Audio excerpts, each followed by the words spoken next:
Every wasted minute is a piece of your life you can never get back. That truth should make you stop and think. Time is not waiting for you. It doesn't pause while you decide. It doesn't return once it's gone. And it doesn't care about excuses. The way you use your minutes shows how much you value your life. Ask yourself, how many days have slipped by while you promised yourself you would start tomorrow? How many opportunities have been lost because you allowed distraction, delay, or comfort to steal your time? This is not about having more hours. It's about learning to use the ones you already have with purpose and clarity. In this audiobook, you will discover how to stop wasting time, how to act when it counts, and how to turn each day into proof of your commitment. Your life changes the moment you start valuing every minute. Chapter 1. Stop delaying choices and decide what matters right now. When you think about your life, you realize something very simple, but often ignored. Every choice you delay is a piece of your life wasted. Every minute you sit back and wait for a perfect moment, you lose a chance to grow, to build, to change something important. Time doesn't ask your permission to move. It goes forward whether you're ready or not. The question is, are you going forward with it, or are you standing still, hoping for another chance? Most people get stuck because they delay choices. They wait for more confidence, more money, more approval, more certainty. But the truth is, waiting doesn't make life easier. Waiting doesn't give you courage. Courage is built by doing, not delaying. You will never find a perfect moment because life was never designed to give you perfect conditions. If you want things to change, you must decide now. The longer you hold back, the heavier the decision becomes, and the harder it feels to act. Think about your own days. How many times have you told yourself you'll start tomorrow? How many times have you carried the same decision for weeks, months, maybe even years? It could be applying for that opportunity, fixing your health, starting a project, or having an honest conversation. You carry it, you think about it, and you wait. But waiting has a cost. The cost is your peace of mind, your progress, and your time. That's why if you want to make every minute work for you, you must stop delaying choices and decide what matters right now. When you delay, you train your mind to live in hesitation. You make it normal to say, "Not today." And once hesitation becomes a habit, it follows you everywhere. You hesitate to speak up. You hesitate to take action. You hesitate to believe in yourself. Life gets smaller because you've given away your power to indecision. But the opposite is also true. When you train yourself to decide, even in small things, you create momentum. You prove to yourself that you can act, that you can trust yourself, that your time matters. Ask yourself this question. What choice have you been delaying that you know deep down must be made? Don't soften it. Don't escape it. Face it. Because the longer you run from it, the more it controls you. Deciding doesn't always mean you know exactly how things will turn out, but it means you're willing to step forward. And the moment you step forward, your confidence grows. Clarity comes after you act, not before. When you make a decision right now, you release the pressure building in your mind. Think of the relief you feel after finally handling something you avoided for too long. The call you make, the task you finish, the truth you speak, it frees you. Suddenly, you realize it took less energy to act than it did to keep delaying. That's the psychology of action. Doing creates power. Waiting steals it. If you want to make your minutes count, start by cutting out the weight of indecision. Decide what matters to you and move. If it's your health, decide today to walk, to eat differently, to take care of your body. If it's your career, decide today to apply, to learn, to build the skills you need. If it's your relationships, decide today to call, to apologize, to be honest. Don't wait for another season of life to hand you permission. Life doesn't wait, and neither should you. Notice how you feel when you're stuck in delay. You feel restless, frustrated, sometimes even guilty. That's your mind signaling that you're out of alignment with what you know you should be doing. It's like carrying a weight you never put down, and when you keep delaying, that weight multiplies. But when you decide, the weight drops, and you walk lighter. That lightness gives you more energy for the next step. That's how progress builds, decision by decision. Some people tell themselves they are waiting to be more confident. But confidence doesn't show up before the decision. Confidence shows up after the decision, after the action. Think about it. The first time you did something new, you weren't confident, you were unsure. But by doing it, by acting, you built confidence. Waiting for confidence is like waiting to feel strong before lifting the weight. It doesn't happen. You lift first, you get stronger after. Another reason people delay is fear. Fear of failing, fear of judgment, fear of the unknown. But the truth is, not deciding is also a decision. It's the decision to stay the same. And staying the same is the biggest risk of all. You may avoid failure by not acting, but you also avoid growth, progress, and new opportunities. Fear will always be there. The only way to reduce it is by facing it, not by waiting for it to disappear.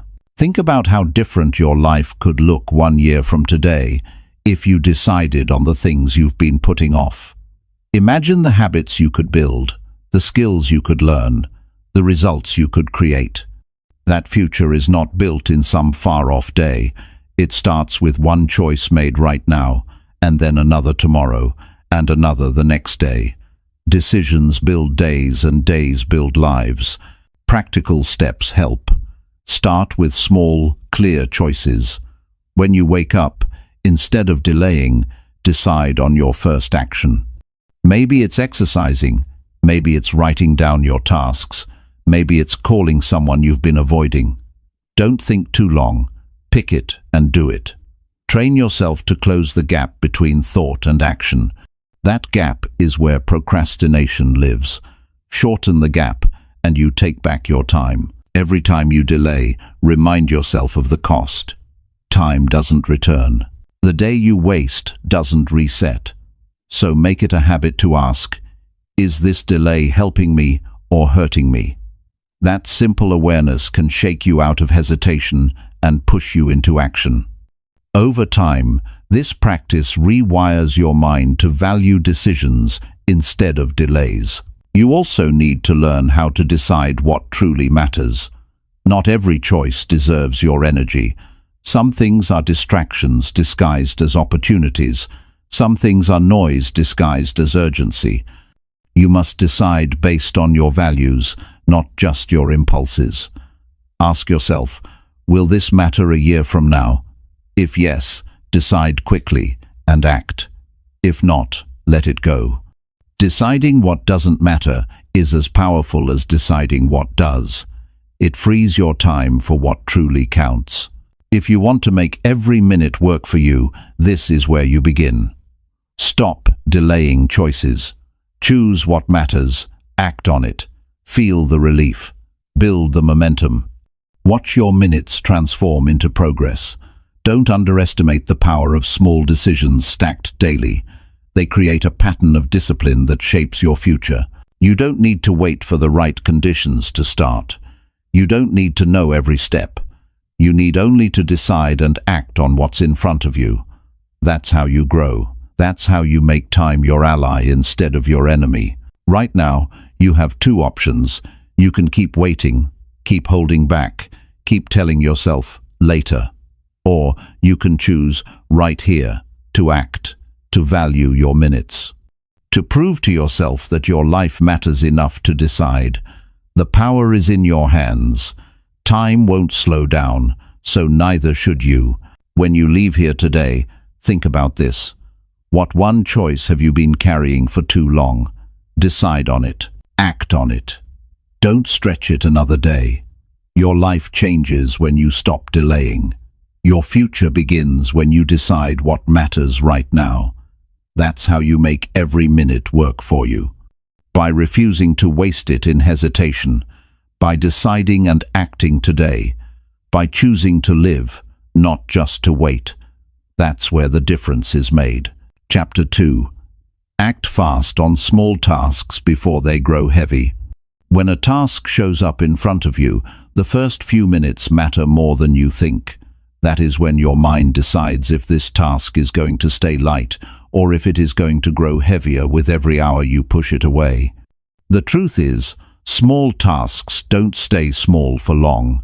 They expand in your head, they steal your attention, and they make you feel trapped.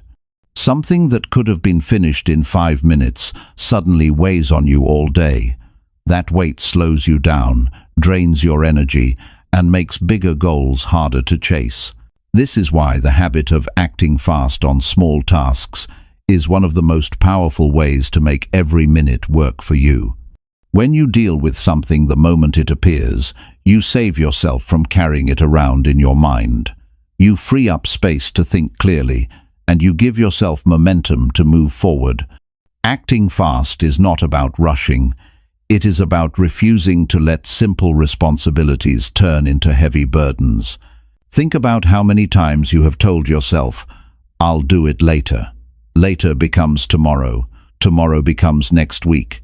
And suddenly you are overwhelmed by a list of unfinished things. The dishes pile up. The emails multiply. The bills wait. The calls you need to return feel heavier every day. Each delay makes the task bigger than it really is.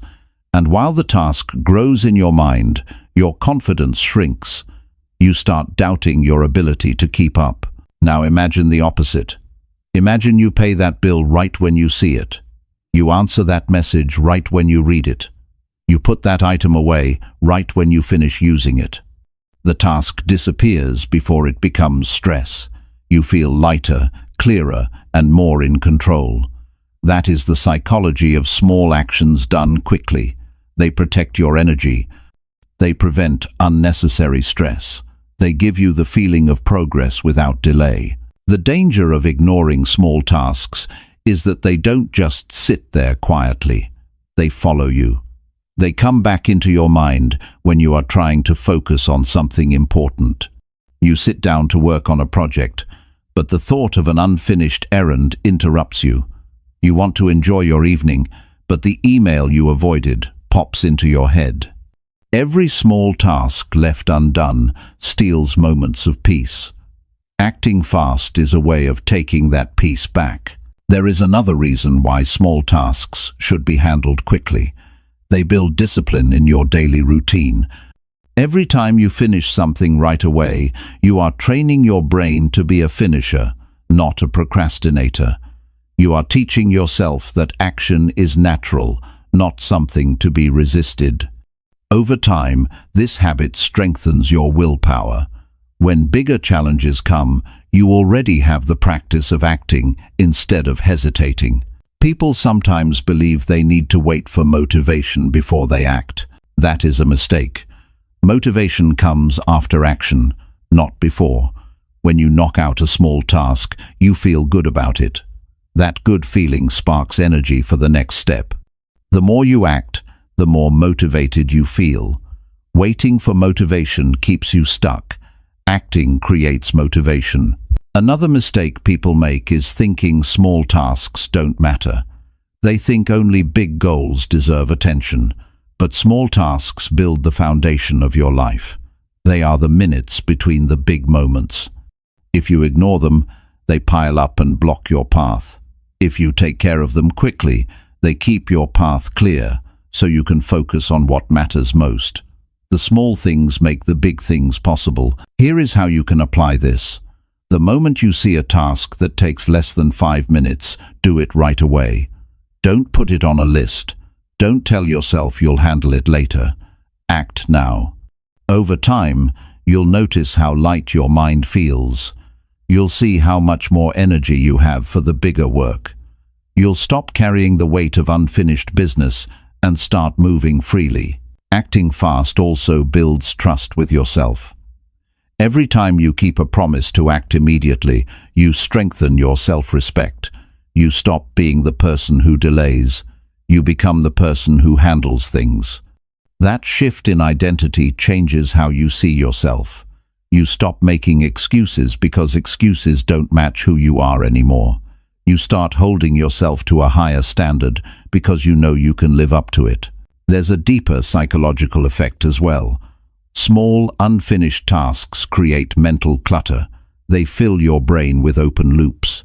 Your mind constantly reminds you about what you haven't done. This is why people feel stressed even when they're not busy. They are carrying dozens of little things they've avoided. By finishing tasks quickly, you close those loops. You give your brain rest. You free up mental energy for creativity, problem-solving, and meaningful work. Think about the difference in how you feel at the end of a day where you acted fast versus a day where you delayed. On the first day, you feel accomplished. You fall asleep knowing nothing small is hanging over you. On the second day, you feel unsettled. You know tomorrow is already overloaded because today's tasks spilled over. One choice makes you peaceful, the other makes you restless. Which life do you want to live? Acting fast is also a way to respect other people's time. When you respond quickly, when you deliver on your word, you build trust. People see you as reliable. Opportunities open up because people know they can count on you. On the other hand, when you delay, you frustrate others. You weaken your reputation. The world doesn't reward hesitation, it rewards reliability. One of the most important parts of this habit is learning to take the first step immediately, even if the whole task can't be finished at once. If something feels big, break it down. Do the first 5 minutes now. That first action shrinks the weight of the task. It changes it from overwhelming to manageable. And once you start, you often find it wasn't as hard as you thought. You also need to notice how you feel when you put something off. That discomfort, that mental heaviness, is a signal. Don't ignore it. Use it as a reminder that the easiest time to act is now. The longer you wait, the more resistance grows. The shorter the gap between seeing a task and starting it, the easier life becomes. If you want to test yourself, try this tomorrow. Each time you think of a task that takes less than 10 minutes, do it instantly. At the end of the day, notice how much lighter you feel. Notice how much more mental space you have. That experiment alone will prove to you how powerful this habit is. The real reward of acting fast is not just the tasks you finish, it's the mindset you build. You stop being someone who carries unfinished business. You become someone who moves, someone who clears space for progress, someone who doesn't let life pile up on them. That shift is worth more than the minutes saved. It changes your character. Remember this: small tasks are not harmless. Left undone, they grow heavy. They fill your days with pressure you don't need. But if you act fast, they stay small. They disappear before they steal your energy. They give you confidence, peace, and momentum. The difference between being overwhelmed and being in control often comes down to how you handle the little things. Life is not only about big decisions and big goals. It is also about the small steps you take each day. Those steps, handled quickly and consistently, shape the quality of your time. They make every minute count. Don't let simple responsibilities steal your future. Handle them as soon as they appear. Act fast. Keep your load light. Build your momentum. And move forward without the weight of delay. That is how you make every minute work for you, by refusing to let small tasks grow heavy, by acting before hesitation grows, and by proving to yourself every day that your time is too valuable to waste. Chapter 3. Guard your attention like treasure and block empty noise. Attention is one of the most valuable resources you have in life. What you give your attention to grows stronger, and what you ignore slowly fades away. The problem is that most people treat their attention carelessly. They let anything and anyone interrupt it. They let noise, distractions and meaningless input steal hours from their days. If you want to make every minute work for you, you must learn to guard your attention like it is treasure, because that's exactly what it is. Once you lose it, you can't buy it back. When you sit down to do something important, notice how quickly distractions show up. A notification on your phone, a message from a friend, a random urge to scroll through social media, a headline you didn't need to read. Before you know it, you're 20 minutes away from the thing you meant to focus on. And the problem is not only the time you lost, the real problem is the mental cost of switching back and forth. Every time you break your focus, you need more energy to return to the task. That constant switching drains you far more than you realize. Noise is everywhere. It comes from the outside, but it also comes from within. External noise is the endless stream of information, opinions and distractions competing for your eyes and ears. Internal noise is the endless stream of information, opinions and distractions competing for your eyes and ears. With focus, even the simplest effort can create powerful results. Guarding your attention starts with knowing what deserves it.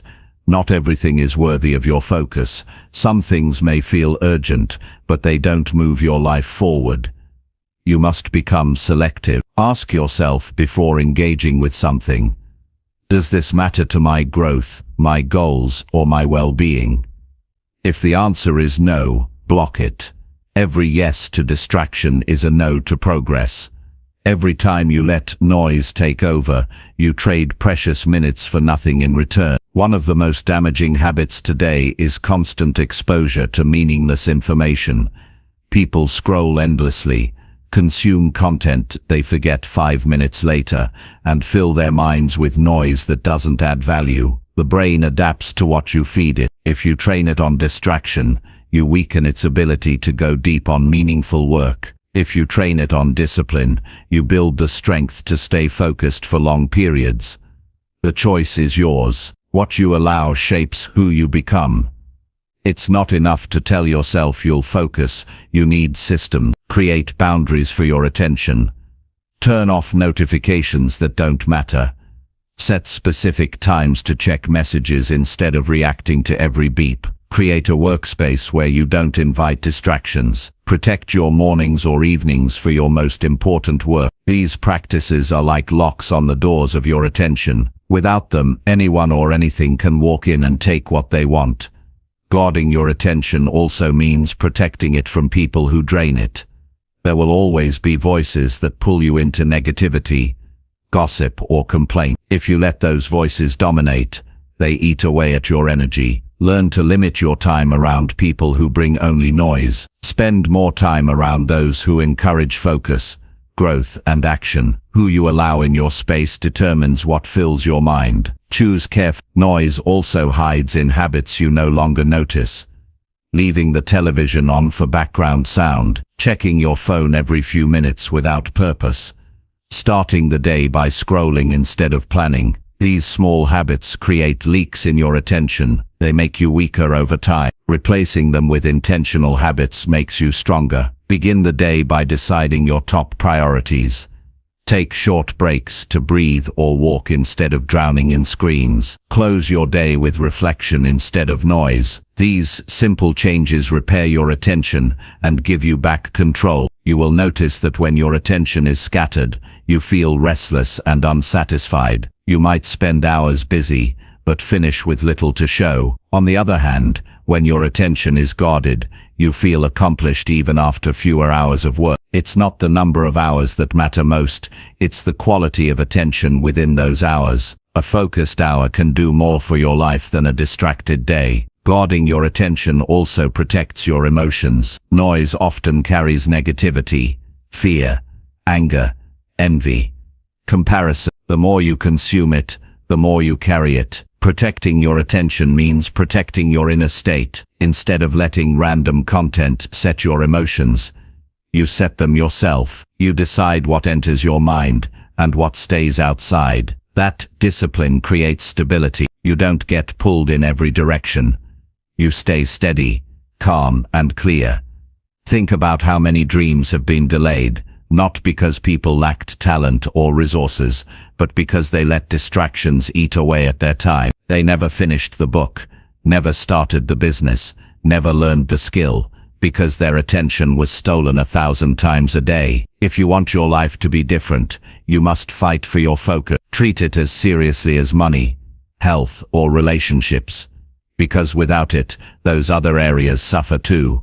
Start practicing awareness. Each time you feel the pull of noise, stop and notice it. Ask yourself, does this deserve me right now? Often the answer is no. By simply noticing, you weaken the pull, you take back control, and each time you resist, your focus grows stronger. Like a muscle, attention strengthens with training.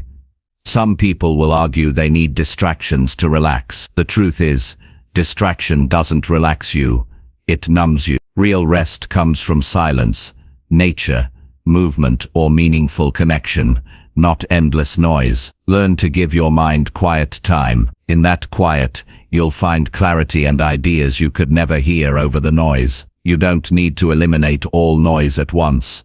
Start small. Choose 1 hour a day to block it completely. No phone, no background chatter, no random scrolling. Dedicate that hour to something meaningful. After a week, expand to 2 hours. As you build this habit, you'll notice your productivity rise, your stress lower, and your satisfaction grow. You'll see how much of your life can change simply by guarding your attention. The most successful people are not the busiest. They are the most focused. They know how to say no to noise. They know how to create space for the work that matters. You can do the same. Your attention is not unlimited, and neither is your time. Together, they decide the direction of your life. Guard them both with discipline. At the end of your life, you won't regret missing a few headlines or not watching another meaningless video, but you will regret the goals you never pursued because you were too distracted to focus. Protect your attention now so you don't carry that regret later.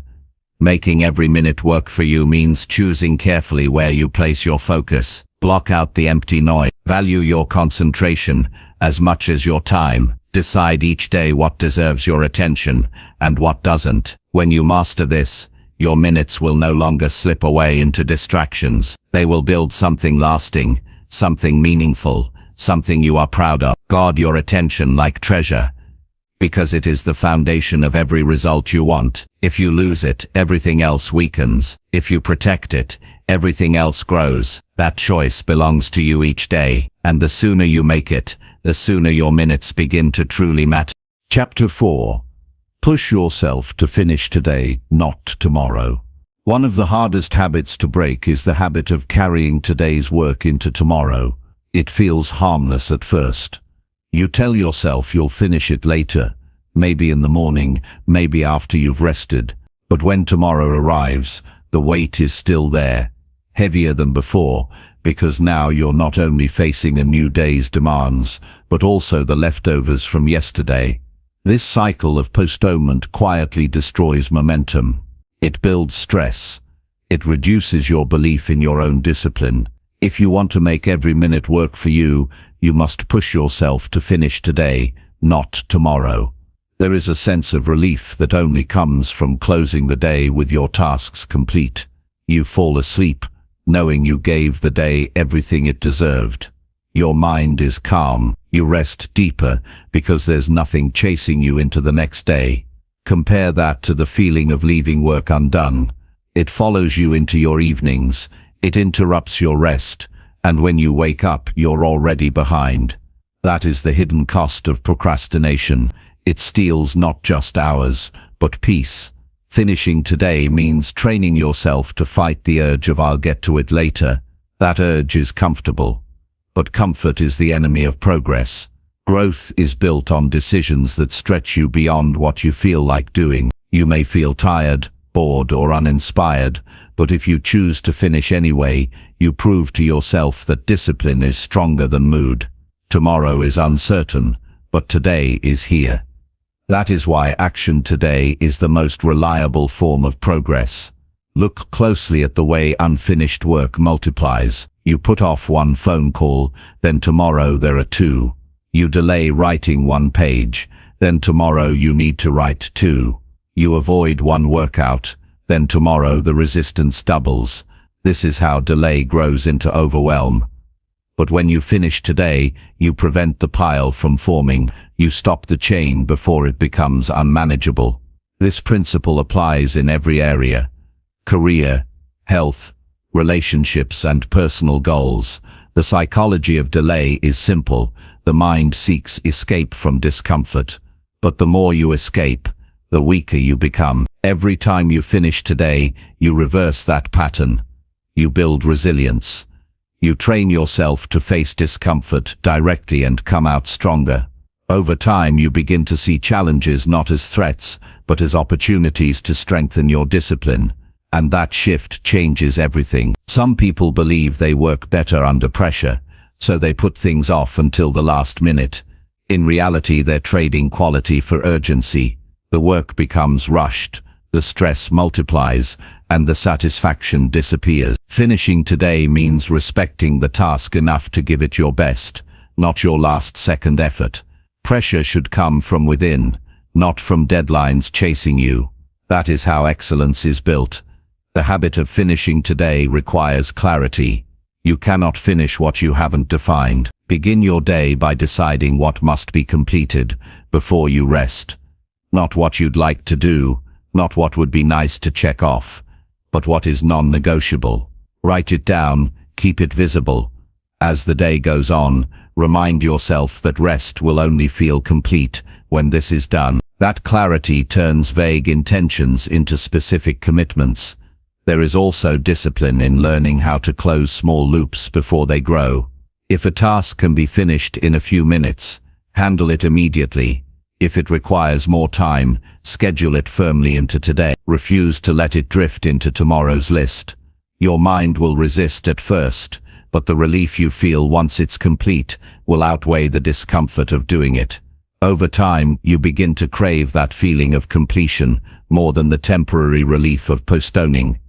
Think about your evening. If you close the day with undone work, you feel restless. But if you finish, you enter the evening with pride. That pride fuels your confidence for tomorrow.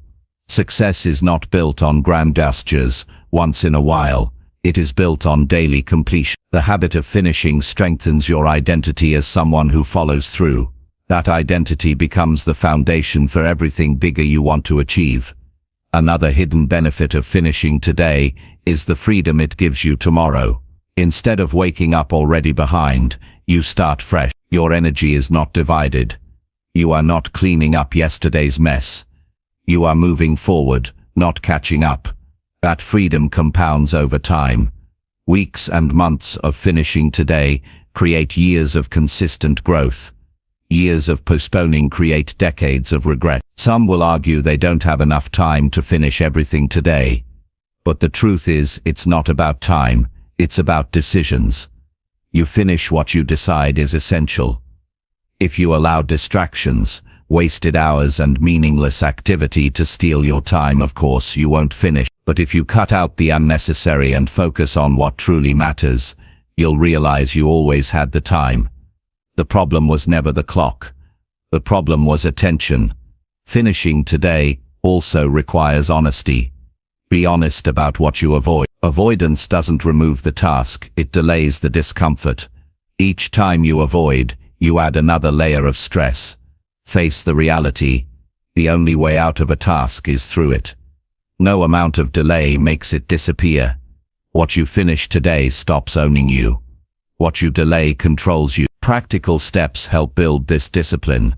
Start by creating a daily cutoff point, a time by which essential work must be completed. Hold yourself to it. If you normally drift until late, set an earlier deadline. At first it will feel strict, but soon it becomes freeing. You are no longer chasing work late into the night. You are managing it within the day. Another step is to create a ritual of closure. Review what you've done, check it off, and acknowledge the completion. This ritual reinforces the satisfaction of finish. There will be days when you feel exhausted and tempted to push tasks into tomorrow. Those are the days when finishing matters most. If you can train yourself to finish even when tired, you build an unshakable discipline. You won't always feel strong, but you can always choose action. Strength is built in moments of weakness when you act anyway. Finishing today is also an act of respect for your future self. Tomorrow's you deserves a clean slate, not leftover problems. When you leave things unfinished, you punish the person you'll be tomorrow. When you finish, you gift them freedom. That simple perspective shift can give you new motivation. You're not just finishing for today, you're protecting tomorrow. Notice the people who achieve consistent success. They don't carry piles of unfinished work. They build the discipline of closing tasks daily. That discipline frees their energy for bigger goals. The difference is not talent, luck, or intelligence. It's the refusal to let today spill into tomorrow. You can build that same habit. It starts with one choice at a time. Every day ends with a question. Did I finish what mattered? If the answer is yes, you move forward with pride. If the answer is no, you fall behind. Each day is an opportunity to prove your discipline, to value your minutes, and to build the future you want. Tomorrow is not promised. All you truly have is today. That is why finishing matters so much. The truth is simple. Unfinished work is wasted potential. Completed work is progress. You get to decide which you live with. When you finish today, you step into tomorrow with strength. When you delay, you drag yesterday with you. Over time, that difference decides who you become. Push yourself to finish today. Don't trust tomorrow to carry what you avoided. Life rewards those who act now, not those who wait. Each day is a chance to prove that your time matters, that your commitments mean something, and that you are capable of follow-through. Make today count by closing it strong. That is how you make every minute work for you, by refusing to leave your work unfinished, by showing up for your goals today, and by never giving tomorrow what should be done right now. Chapter 5. Turn pressure into action instead of hiding from it. Pressure is not something to escape from. Pressure is part of life. Everyone faces it, whether in work, in family, in health, or in decisions that carry weight. The difference between people who grow and people who stay stuck is not that one has less pressure. The difference is how they respond to it. Most people run from pressure. They delay, they hide, or they numb themselves with distractions. But that only makes the pressure heavier. The strongest choice you can make is to turn pressure into action. When you act, you transform the energy of pressure into progress instead of pain. Think about what pressure really is. It is a signal that something matters. You don't feel pressure about unimportant things. You feel it when your choices have consequences, when your responsibilities demand attention, when your goals challenge you to rise higher. Pressure is evidence that your life carries weight. Instead of treating it as an enemy, you can treat it as a call to step up. When you avoid pressure, your mind suffers twice. First, you feel the weight of what you must do. Second, you feel guilt for not doing it. Avoidance does not reduce pressure. It multiplies it. On the other hand, when you take action, even if it is just a small step, the weight begins to lift. Action changes the story in your head. Instead of feeling trapped, you feel capable. Instead of being crushed by responsibility, you feel empowered by it. Pressure shows up most strongly when something is uncertain. You don't know if you will succeed. You don't know how hard it will be. That uncertainty creates tension. But tension is not a curse. It is a tool. Just like a muscle grows by resisting weight, your character grows by resisting pressure. If you let yourself collapse under it, you stay weak. If you use it as fuel to act, you grow stronger. Think of the times in your life when you felt the most pressure. Maybe it was before an exam, a presentation, a critical decision, or a conversation you were afraid to have. Now ask yourself, what happened once you finally acted? Most of the fear vanished. The build-up was worse than the reality. That is the nature of pressure. It looks bigger in your mind than it is in reality. The cure is not more time thinking, it is action. Action turns pressure into focus. When you act, your energy moves toward the solution. Instead of circling the problem, pressure narrows your vision, and if you let fear control it, you freeze. But if you push forward, the same narrow vision gives you sharp focus. The very thing that felt heavy becomes the reason you get more done in less time. This is why some people perform best under pressure. They don't run from it, they channel it. To make this practical, notice how you respond the moment pressure shows up. Do you freeze, distract yourself, or complain? Or do you take the first possible step forward? The habit of acting immediately rewires your brain. You stop associating pressure with fear and start associating it with action. Over time, pressure stops feeling like a threat and starts feeling like a trigger for productivity. You must also understand that pressure is not proof you are failing. Many people confuse the two. They feel pressure and assume it means they are not strong enough, not ready, not capable. In reality, pressure is proof that you are being stretched. You only grow by being stretched. If you never feel pressure, you are living far below your potential. If you embrace it, you find out how much more you can do than you ever thought possible. The temptation to hide from pressure comes from the desire for comfort. Comfort feels safe, but safe does not equal strong. Safe does not equal successful. Growth requires discomfort. If you make comfort your standard, you will never reach beyond the average. If you make progress your standard, you will learn to handle discomfort until it becomes natural. That is how you turn pressure into action. Another thing to remember is that pressure often comes from deadlines. Deadlines can be stressful, but they are also useful. They force you to act within a time frame. Without them, tasks expand endlessly. Instead of resenting deadlines, use them as motivators. They create urgency that keeps you from wasting time. When you commit to finishing within the pressure of a deadline, you train yourself to deliver even when it is uncomfortable. That discipline is worth more than the temporary relief of postponement. The way you talk to yourself under pressure also matters. If your inner voice says, "I can't handle this," the pressure will crush you. If your voice says, "I will take one step now," the pressure turns into movement. Self-talk directs your focus.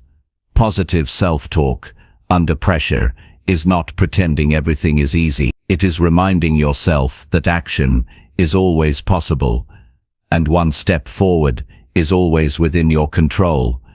You also need strategies for staying calm while acting under pressure. Deep breathing, short breaks, and mental resets allow you to stay steady without collapsing. But the key is not to stay still too long. Rest briefly, then return to action. If you rest too long, rest turns back into avoidance. The balance is important enough to recharge, not enough to retreat. Notice how you feel after turning pressure into action. You feel stronger, more capable, and more confident. This confidence carries into future challenges. Every time you face pressure, you build a library of proof that you can handle it.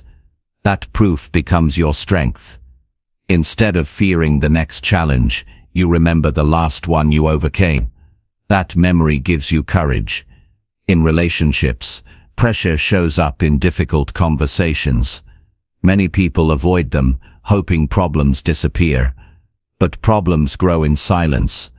Action means speaking honestly, even if it is uncomfortable. Pressure can push you to communicate, to set boundaries, to repair trust. Hiding from it only builds resentment. Facing it builds respect and clarity. In health, pressure shows up when your habits catch up with you. Ignoring it makes things worse. Action means exercising, eating better, seeking help when needed. The earlier you act, the lighter the pressure becomes. Waiting only increases the cost. In finances, pressure shows up when bills pile up, debts grow, or responsibilities demand attention. Many hide from it, pretending it isn't there. But ignoring money problems only multiplies them. Action means creating a plan, cutting unnecessary spending, finding new ways to earn, and sticking to discipline. Facing it early makes it manageable. Avoiding it makes it overwhelming. Pressure is not something to fear. It is something to use. Each time you feel it, remind yourself that it is an invitation to act.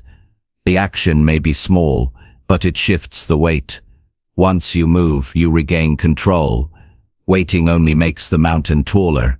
Moving makes it smaller step by step. Over time, turning pressure into action builds resilience. You stop breaking down at the first sign of stress. You stop running from responsibility. You learn to stand firm, to move forward, to take ownership. This resilience becomes part of your identity. You stop doubting yourself because you've proven to yourself many times that you don't hide, you act. Life will always bring pressure. That will never change. What can change is your response. You can train yourself to see pressure as a signal to act, not a reason to run. The moment you shift this perspective, your relationship with stress transforms.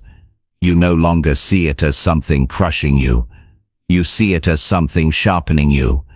Every day will bring moments of pressure, big and small. Use them as practice. Don't look for ways to avoid them. Look for the next step you can take.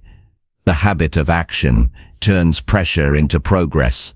That habit, repeated day after day, gives you strength no comfort zone can offer.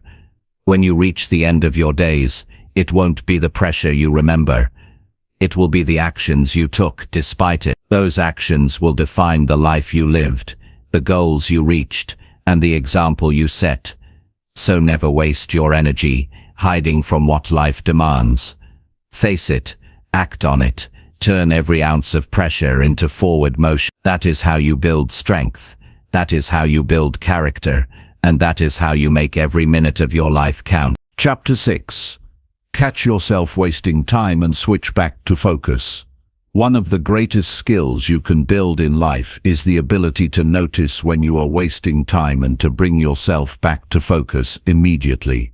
Most people drift without realizing it. They start with good intentions, but within minutes they are pulled into distractions that have nothing to do with their goals. Hours pass, and when they finally notice, it is too late. The key is not to expect perfect focus all the time. The key is to train yourself to catch the drift quickly and redirect your energy back to what matters. Time is easy to lose because distractions feel small. You tell yourself you will check a message for a minute, watch a video for a moment, or scroll briefly before getting back to work. But minutes multiply, and soon you are far from where you intended to be. That is why awareness is essential. You must become sharp enough to recognize the moment when your attention slips. Awareness is like an alarm bell. It reminds you that your time is slipping into activities that give you nothing in return. Wasting time often feels harmless in the moment. That is why it is so dangerous. You don't feel the loss immediately, but when you look back on weeks or months, the gap becomes clear. You realize how much more you could have built, how much closer you could have been to your goals, how much stronger you could have become. Regret arrives quietly, but it always arrives. The habit of catching yourself in the act protects you from that regret. Switching back to focus is not about guilt. It is about responsibility. When you notice you are wasting time, don't spend more time criticizing yourself. That only deepens the delay. The fastest way to recover is to stop the distraction immediately and redirect your energy to a meaningful task. Every second spent dwelling on failure is another second wasted. Train yourself to act, not to dwell. Think about the difference in how two people handle distraction. One notices they are wasting time and decides, "I've already lost focus, so today is ruined." They give up and continue wasting hours. Another notices they are wasting time and decides, "I will stop now and return to work." They may have lost 10 minutes, but they save the rest of the day. That single choice makes the difference between a wasted day and a productive one. The habit of switching back to focus quickly is a discipline you can strengthen. At first, you may only notice after a long time, but the more you practice, the faster you catch yourself. Eventually, you'll notice within minutes, and over time, you'll notice within seconds. That awareness gives you control. Distractions don't vanish, but they no longer own you. Another important point is to understand what focus really means. Focus is not just sitting still with a task. Focus is choosing in this moment what matters most and giving it your full attention. If you are working, focus is finishing the task without drifting. If you are resting, focus is truly resting without the pull of endless noise. If you are with someone, focus is being fully present without letting your mind wander to your phone. Catching yourself when you lose focus is not just about work, it is about living fully in each moment. Many people waste time because they don't have clear priorities. When you don't know what matters most, distractions look more attractive. You drift because you have nothing solid to anchor your time. That is why clarity is essential. Begin each day knowing exactly what you must accomplish. Write it down, keep it in front of you. When you notice yourself drifting, this clarity pulls you back. You don't waste time wondering what to do next. You already know. Environment plays a major role in wasting or saving time. If your surroundings are full of distractions, catching yourself becomes harder. The phone within reach, the television in the background, the endless tabs open on your computer. These are traps waiting to catch your attention. You can't rely only on willpower. You must design your environment to reduce temptation. Put the phone in another room. Close the tabs that don't serve your work. Create a space where focus is natural. Another tool is to build small checkpoints into your day. Stop every hour and ask yourself, am I using this hour wisely?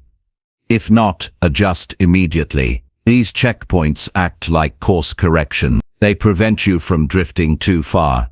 Without them, you might waste half a day before noticing. With them, you never go long without awareness.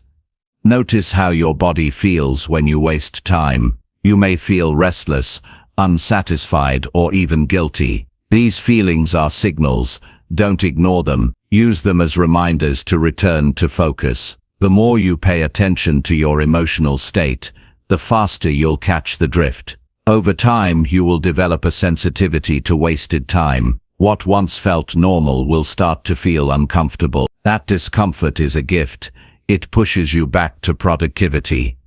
Switching back to focus also requires discipline in finishing tasks before starting new ones. Many people waste time by jumping from one thing to another, never fully completing anything. Multitasking creates the illusion of progress, but leads to half-done work. Train yourself to finish one thing before moving to the next. Each completion builds momentum. Each distraction broken strengthens your confidence. You must also be honest about the activities you call rest. Some activities give you real rest: walking, reading something meaningful, spending time in silence. Other activities only waste time disguised as rest. Endless scrolling or mindless watching leaves you more tired, not more refreshed. Learn the difference. Choose rest that restores you, not rest that numbs you. Catching yourself wasting time is not about perfection. You will drift. You will slip. What matters is how fast you return. Don't let small slips turn into wasted days. Interrupt the cycle early. The faster you return, the stronger you become. This practice creates a sense of control that most people never experience. Instead of feeling like time owns you, you begin to own your time. Over the course of weeks and months, the effect compounds. Every moment you save by switching back to focus builds into hours, hours build into days, days build into months of progress. What once felt like a small choice to stop wasting time and focus again becomes the reason your life looks completely different. The truth is, everyone wastes time. The difference is what you do once you notice. Do you surrender and keep drifting? Or do you switch back to focus and recover the rest of the day? That single decision separates those who succeed from those who fall behind. When you catch yourself, remind yourself of the cost of delay. Every minute wasted is a minute you will never get back. That reminder is not meant to create fear, but urgency. Urgency that pushes you into action now, not later. Life is too short to drift for hours in activities that leave you empty. Life demands presence, attention and action. Make this your standard. I will waste less by noticing faster. Each time you bring yourself back, you strengthen your discipline. Each time you notice earlier, you sharpen your awareness. Over time, this habit becomes who you are. You become the kind of person who values minutes too much to let them slip away. At the end of your life, the hours you wasted won't matter to anyone but you. The hours you focused, the work you finished, the relationships you nurtured, that will matter to everyone around you. Don't let your story be one of wasted potential. Make it a story of awareness, discipline, and consistent return to focus. The practice is simple but powerful. Notice when you drift. Stop the distraction. Return to the task. Do this over and over until it becomes natural. This is how you take control of your time. This is how you make sure your days are not swallowed by meaningless activities. This is how you create a life built on intention instead of accident. Your time is too valuable to waste. Train yourself to guard it by catching the drift early and switching back to focus. That habit will separate you from the majority of people who live distracted lives. It will give you progress where others have excuses. It will make every minute of your life count towards something meaningful. Chapter 7. Use the hardest hour to build the strongest habit.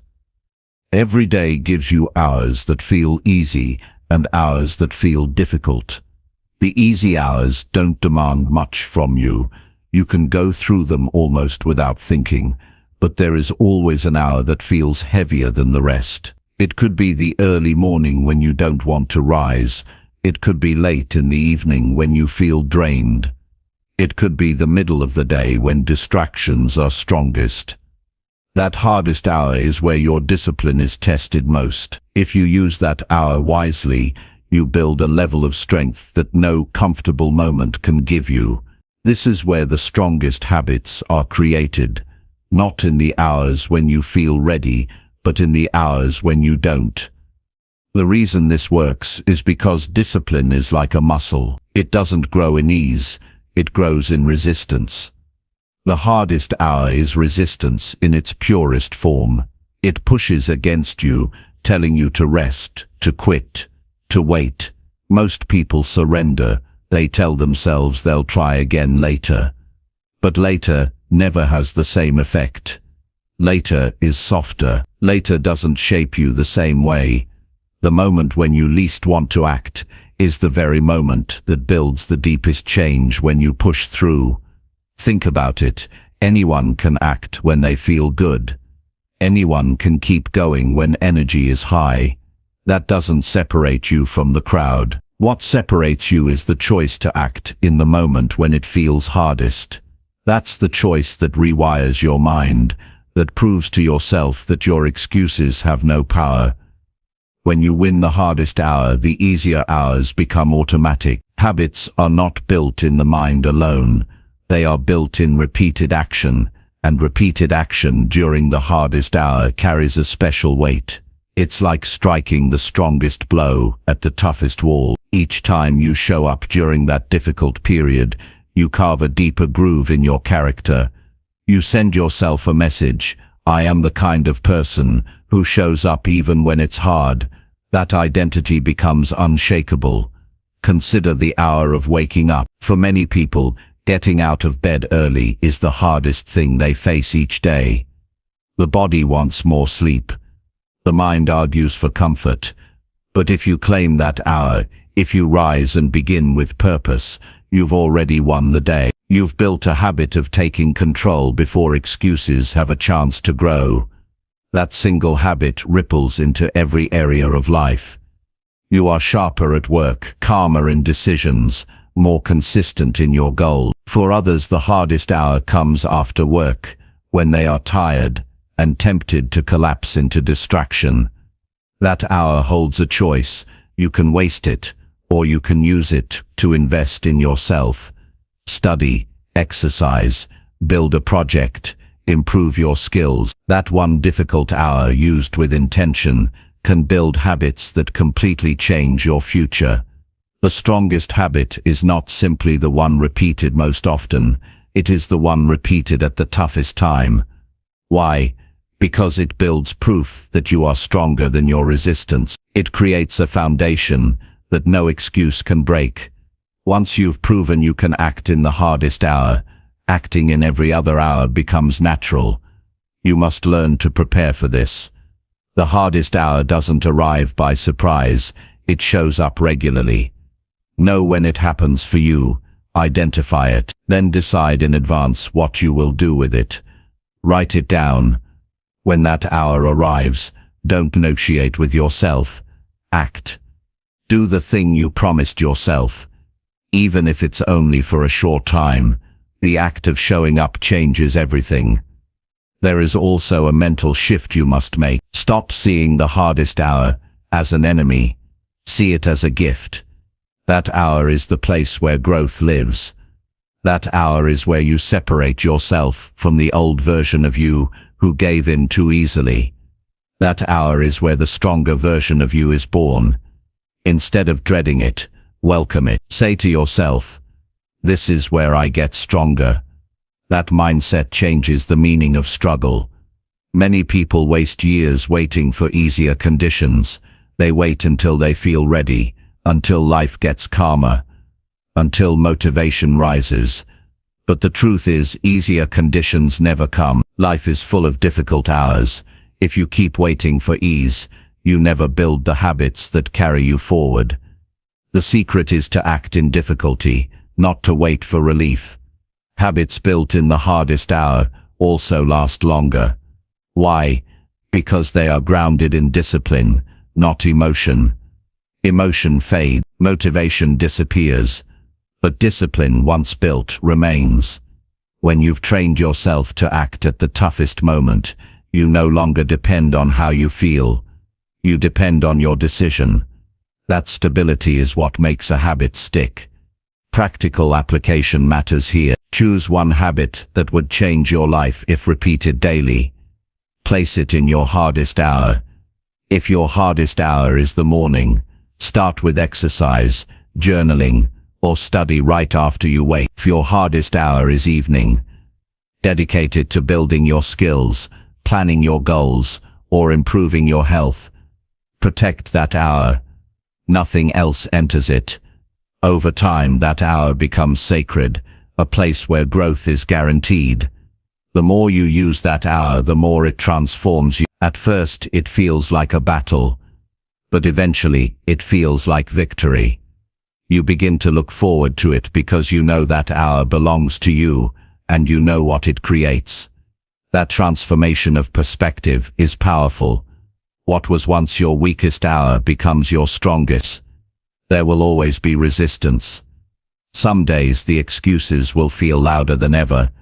But remember this: you don't need to feel ready to act. You only need to take the first step. Once you start, momentum builds. The first push is always the hardest, but once it's done, the rest flows. Build the habit of starting in your hardest hour, and the rest of the day bends to your discipline. It's important to recognize the emotional reward of finishing something in that hour. The pride, the confidence, the satisfaction. It is greater than any comfort you would have gained by avoiding it. That reward fuels you for the rest of the day. It reminds you that you are capable of more than you think. It builds a library of victories in your mind. Each time you succeed, you add another layer of proof that you can handle challenges. Think about what happens if you do the opposite. If you avoid the hardest hour, if you give in each time, you weaken your own belief. You tell yourself you can't handle it. You train your brain to expect failure. That identity begins to spread into other areas of your life. Before you know it, you're giving up not just in the hardest hour, but in easier ones too. That is the danger of avoidance. The strongest people are not those who avoid struggle. They are those who lean into it. They know the hardest hour holds the key to their growth. They know that by using it wisely, they build habits that carry them when motivation fades. They know that strength is not created in comfort, but in discomfort faced head-on. You can join them by making this choice each day. At the end of your life, you won't remember the easy hours. You'll remember the hours when you wanted to quit but didn't. You'll remember the times you chose discipline over excuses. Those are the hours that shape your character, that create your legacy. So decide now. Identify your hardest hour. Claim it. Place your most important habit inside it. Show up, even when it feels impossible. Act, even when every part of you wants to delay. That is how you build strength. That is how you build identity. That is how you make every minute of your life count. Chapter 8. Keep your phone away when real work begins. When it's time to do the work that really matters, the single biggest threat to your focus is sitting right in your pocket or on your desk. The phone has become a constant companion for most people, but it is also the greatest thief of time and attention in modern life. Every notification, every buzz, every urge to check it, pulls you away from the task that deserves your full attention. The truth is simple. You cannot give your best when your mind is divided, and nothing divides your mind faster than your phone. If you want to make progress in your most important work, you must build the discipline to keep it away the moment you begin. People underestimate how powerful the pull of the phone really is. It doesn't just steal the minute you spend checking it, it steals the momentum you had before you picked it up. When you look at your phone, even briefly, your focus is scattered. It can take 15 minutes or more for your brain to return to the depth of concentration you had before. Imagine how much time is lost in a single day if you repeat that cycle dozens of times. You may sit at your desk for hours, but the truth is you only worked with full focus for a fraction of that time. That's why so many people feel exhausted, but unproductive. Work that requires depth writing, studying, problem-solving, creating demands an undivided mind. You cannot dip in and out of it while also giving pieces of your attention to a stream of messages and updates. Real work lives in a state of flow, where your mind is absorbed and your energy is aligned. To enter that state, you must cut the cord to distractions. Keeping your phone away is not about discipline alone. It's about designing an environment where focus has a chance to grow. Many people fool themselves into thinking they can handle both. They say they'll just check their phone quickly, but the human brain is not built for that kind of switching. Every shift leaves a residue. Even after putting the phone down, part of your mind is still processing what you saw, who messaged, what you might have missed. That residue makes your thoughts cloudy, and cloudy thinking cannot produce sharp results. The phone is designed to keep you hooked. Companies have spent billions learning how to capture your attention. Every color, sound, and vibration is engineered to make you check it compulsively. That means the battle is not fair. You're not failing because you're weak. You're struggling because you're fighting a system built to make you lose. The way to win is not to try harder while keeping the phone within reach. The way to win is to remove it from the battlefield entirely. Out of sight, out of reach, out of mind. Think of how different your work feels when your phone is not near you. The silence feels uncomfortable at first. You feel restless as though you are missing something.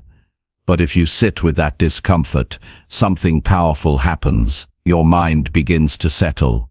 You sink deeper into your task. Minutes stretch into blocks of time where you forget to check anything because you are absorbed in creating, building, or solving. That is the level of focus that produces results worth being proud of. Ask yourself how many important goals in your life have been delayed because your phone took the minutes that should have been dedicated to them. How many times have you sat down to work only to lose half the hour scrolling? The cost is not just lost minutes. The cost is lost opportunities, lost ideas, and lost progress. If you want to change your future, you must first change how you protect your present moments.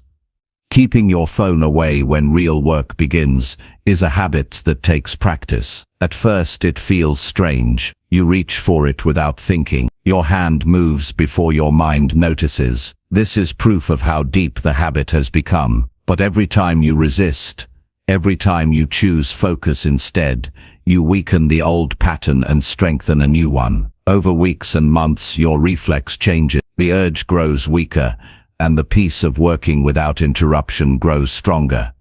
Practical strategies help. Put your phone in another room when you start. If you need it for emergencies, keep it silent and face down where you can't see the screen. Set specific times to check it, maybe after 90 minutes of work or during scheduled breaks. Don't leave it as an option in the middle of your task. The more barriers you create between yourself and your phone, the more space you give your mind to work deeply. The reward of this discipline is enormous. You'll notice you finish tasks faster.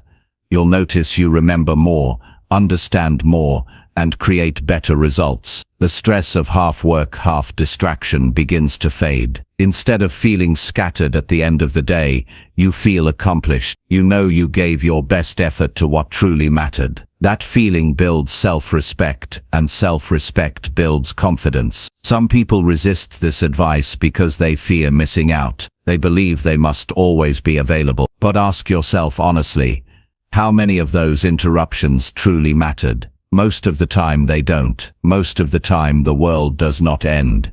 If you respond an hour later, what does matter is whether you use your limited time to build a life you're proud of. Constant availability to others often means complete unavailability to your own goals. You must decide which matters more.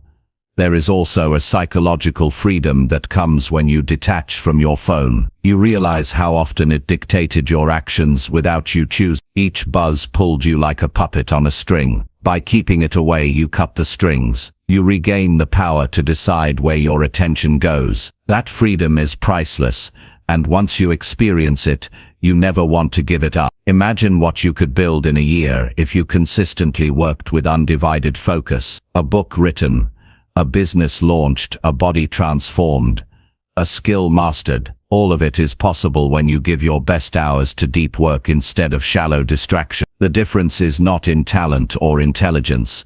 It is in where you allow your attention to live. There is a deeper truth here too. How you treat your attention is how you treat your life. If you scatter it across endless trivialities, your life becomes scattered. If you concentrate it on meaningful work, your life becomes meaningful. The phone may seem small, but it is the gateway to the greatest distraction of our time. Keeping it away is not just about productivity, it is about choosing the kind of life you want to live. When you look back years from now, you won't remember the endless scrolls, the notifications, the meaningless updates, but you will remember the work you finished, the goals you reached, the impact you made. That difference begins with a simple act of discipline.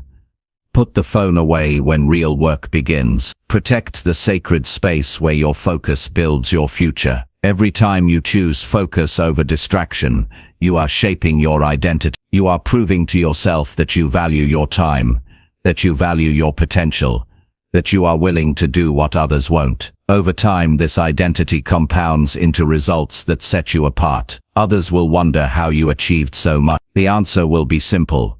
You guarded your focus when it mattered most. So the next time you sit down to do something important, don't keep temptation within arm's reach. Put the phone aside. Create silence. Let your mind dive deep into the task. Give yourself the chance to experience what it feels like to work without constant interruption. That practice alone can transform not only your productivity, but your entire sense of control over your life. Discipline in this one area may feel small, but it is the doorway to mastery. Keep your phone away when real work begins, and you will find that the minutes you once lost now become the building blocks of your success. That is how you make every minute work for you, by protecting it from the noise, by choosing focus over distraction, and by giving your best energy to the work that matters most. Chapter 9. Push through boredom and see progress come alive. Boredom is one of the greatest barriers to success, yet it is rarely talked about with the seriousness it deserves. People think failure comes only from laziness or lack of opportunity, but the truth is, most failure is born in moments of boredom. The routine becomes predictable, the repetition feels dull, and the excitement fades. That's when most people stop. They look for something new, something entertaining, something that feels easier. But here's the reality: real progress is rarely exciting in the moment. Progress is built by staying steady in the dull, ordinary hours, by showing up when the process no longer feels special. The ones who keep going when it gets boring are the ones who eventually see results come alive. The human mind craves stimulation. It wants novelty, change, and reward. That's why the beginning of any journey feels good. The start of a workout plan, the first days of a new job, the launch of a project, it all feels fresh. You feel motivated, hopeful, full of energy, but then the routine sets in. The workouts blend together, the tasks become repetitive, the excitement fades. That's when the real test begins. If you quit during boredom, you never reach the point where progress reveals itself. You remain stuck in a cycle of starting and stopping, always chasing the next exciting thing, but never experiencing the satisfaction of long-term results. Pushing through boredom requires a shift in perspective. You must stop expecting every day to feel thrilling. Growth is not built in excitement, it is built in consistency. When you understand that, you stop looking for stimulation in the process and start looking for strength in the repetition. Each day you continue, even when it feels dull. You are stacking bricks.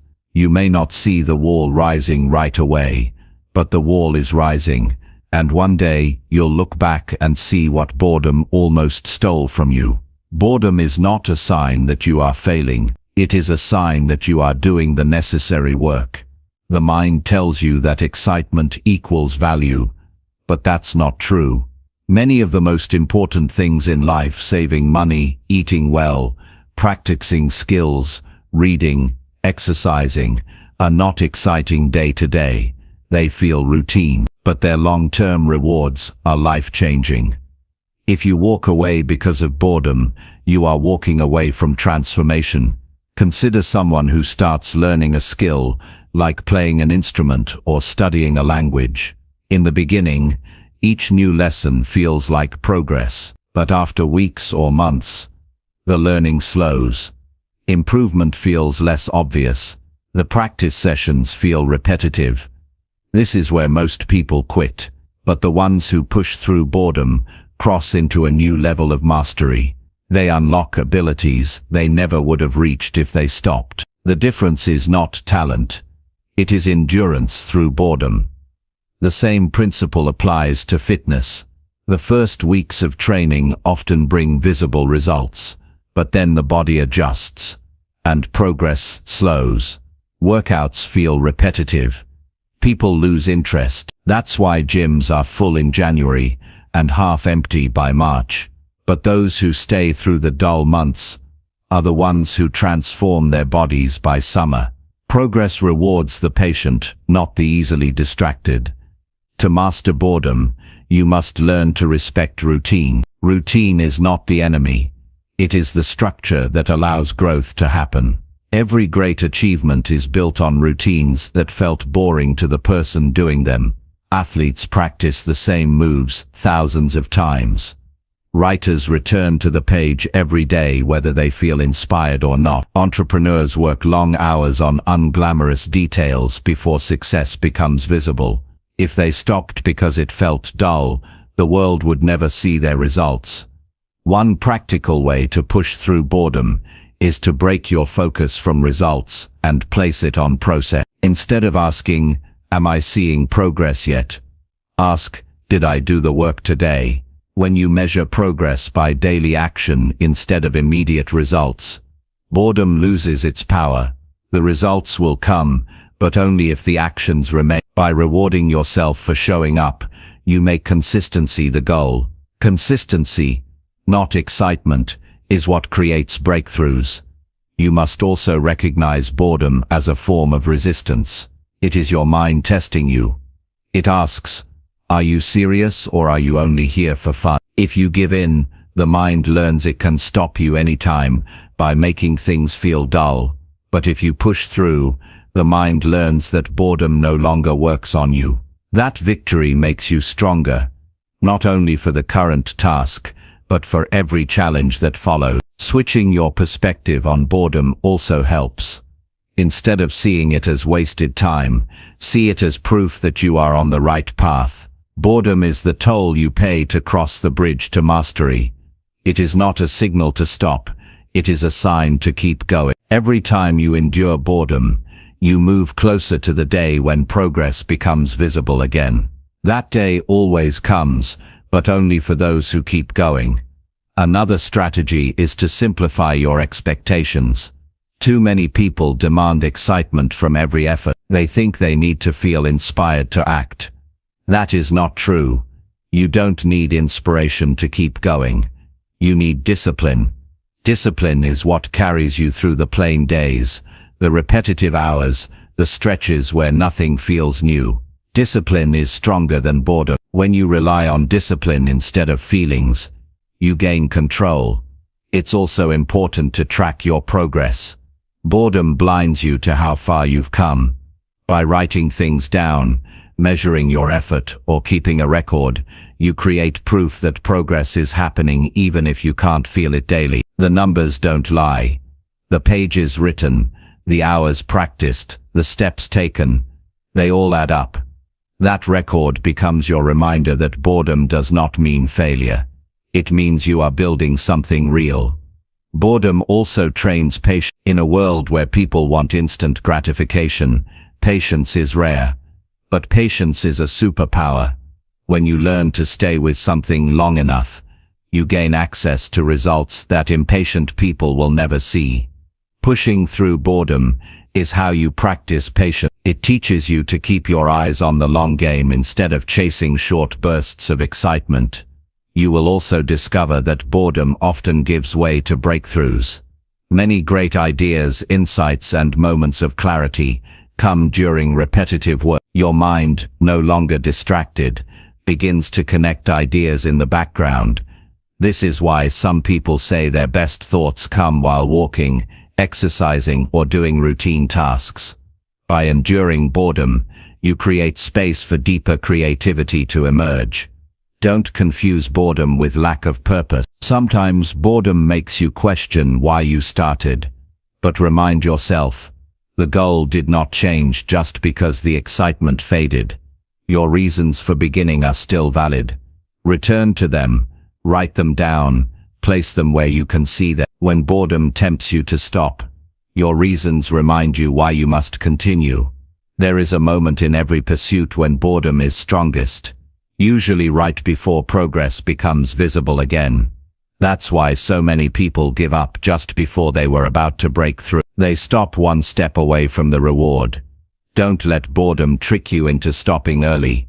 Push through that wall and you will find renewed energy waiting on the other side. At the end of your life, you will not be proud of the things you quit because they felt dull. You will be proud of the things you carried through despite boredom. Those are the achievements that stand the test of time. Those are the habits that built your character. Those are the choices that turned ordinary days into extraordinary results. So the next time boredom whispers that it's not worth it, remember this truth. Boredom is temporary, but progress is permanent. If you push through, you win. If you stop, you lose not just the habit, but the future it could have created. Keep going. Stay steady. Endure the plain hours, and one day, you'll look back and realize that the dullest moments were the ones that built the brightest results.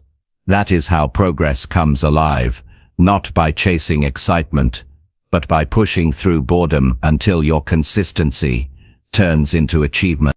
Chapter 10. Treat every minute as proof of how serious you are. Every minute tells a story about you.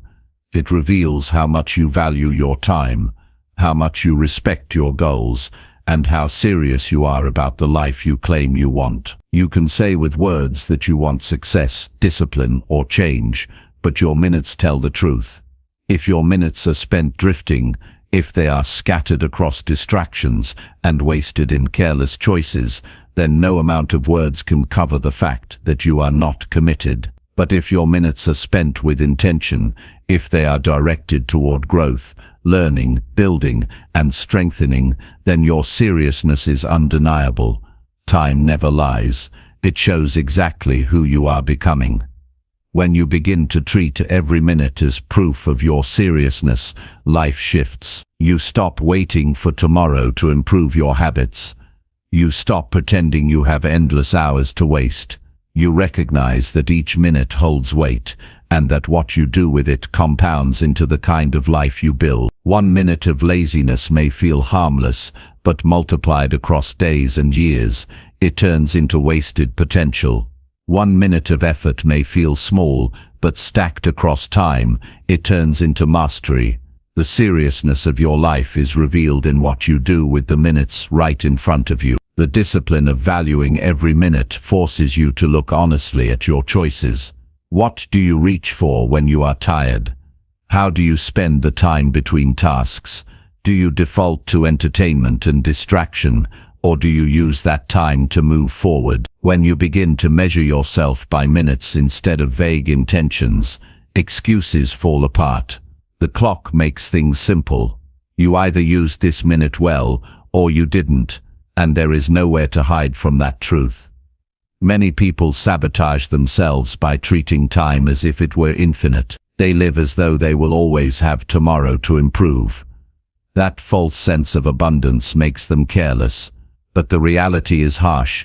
Time is limited, and it is slipping away whether you use it or not. The people who achieve extraordinary results are not always the smartest or the most talented. They are the ones who live with the urgency of knowing every minute counts. They understand that how they spend their minutes today is the clearest reflection of how serious they are about their future. Think about someone training for greatness. Every practice, every repetition, every drill may look small, but each minute spent with focus is proof of commitment. On the other hand, skipping practice, delaying effort, or choosing distraction over discipline is proof of carelessness. Success is never an accident. It is a reflection of how consistently someone values their time. You cannot hide your seriousness. It is written in the minutes you spend. The way you treat your minutes also affects the way others see you. People notice how you use your time. If you waste it, they know you are not serious. If you protect it, they respect you. Time discipline builds credibility. When you are known as someone who values every minute, opportunities come to you because people trust that you will use them well. Treating your minutes with seriousness doesn't just shape your future, it shapes your reputation. You might ask, how do I begin living this way? The first step is awareness. Start by noticing where your minutes actually go. Pay attention to the small decisions. How long you linger on your phone, how quickly you return to work after breaks, how much time you give to meaningless activities. Awareness alone is powerful because it reveals how many opportunities you've been throwing away. Once you see the truth, you can no longer pretend you are serious while wasting time. The second step is commitment. Decide that from this day forward, you will treat your minutes as evidence. Every time you choose to use a minute wisely, you are proving to yourself that you are serious. Every time you waste one, you are proving the opposite. That level of accountability may feel uncomfortable, but it forces growth. It removes the gap between what you say and what you do. The third step is action. Fill your minutes with choices that align with who you want to become. If you want to be healthier, use minutes to prepare meals, to move your body, to rest with intention. If you want to be wealthier, use minutes to learn skills, to create, to manage your money. If you want better relationships, use minutes to listen, to connect, to show care. Every area of life improves when you start respecting your minutes. There will always be temptations to waste time. Distractions are designed to be easy. They require nothing of you. But seriousness demands effort. It demands that you choose the uncomfortable path of growth over the comfortable path of waste. Each time you resist distraction, each time you stay with the task at hand, you are proving that you value your future more than temporary ease. That is the mark of seriousness. Some may argue that it's exhausting to treat every minute with such weight, but the truth is, you don't need to be perfect. You need to be intentional. Rest is important. Enjoyment is important. But even rest and enjoyment can be intentional. Rest when it serves you, not when you're running away from work. Enjoyment when it recharges you, not when it distracts you endlessly. The difference between serious people and careless people is not that one never rests. It is that one rests with purpose, while the other wastes time mindless. As you practice this discipline, you will notice a new sense of pride. At the end of the day, you will look back at how you spent your hours, and you will see proof. Proof that you were serious about your goals. Proof that you respected yourself enough not to waste your time. Proof that you are building the life you said you wanted. That pride is fuel. It makes you stronger for tomorrow. The opposite is also true. If you look back and see wasted hours, you feel regret. That regret eats away at your confidence. You begin to doubt your ability to change. You tell yourself stories to soften the pain. I was tired. I'll do better tomorrow. But those are excuses, not evidence. The evidence is always in how you spent your minutes. And if you don't change, those wasted minutes add up to wasted years. This is why urgency matters. Don't wait for a new year, a new month, or even a new week to begin living seriously. Start now. The next minute is already arriving. Fill it with intention. Do something meaningful with it. Prove your seriousness today, not tomorrow. Each day you delay is another day you show yourself that you are not committed. Change the message. Prove yourself now. Over time, this practice reshapes your identity. You stop seeing yourself as someone who tries and fails. You begin to see yourself as someone who values time deeply. That identity becomes powerful. It guides your choices automatically. When faced with distraction, you no longer ask, "Do I want to waste this time?" You already know the answer. You already know that every minute matters. You already know that every minute matters. You already know that seriousness is shown, not spoken. And here's the deeper truth. The life you want is already within reach, but only if you start treating time as the treasure it is. You don't need another secret strategy. You don't need to wait for someone else to give you permission. You need only to use your minutes wisely, to stack them into hours of progress, to let those hours build days of achievement, and to let those days create years of transformation. Every person has the same number of minutes each day. Some use them as proof of discipline, focus, and commitment. Others waste them and wonder why life never changes. You get to choose which one you become. You get to decide whether your minutes show seriousness or carelessness. And you make that decision, not once, but every single day, every single hour, every single moment. So ask yourself right now, if someone looked at how you spent your last 100 minutes, would they say you were serious about your goals? If not, change it. If yes, strengthen it. Let your time speak for you. Let your actions be your proof. Let your minutes reveal the truth that you are committed, focused, and determined. Because in the end, words fade, excuses fade, intentions fade, but the way you spend your time leaves a record that cannot be erased. Treat every minute as proof of how serious you are, and your life will become the undeniable evidence of your discipline, your commitment, and your greatness.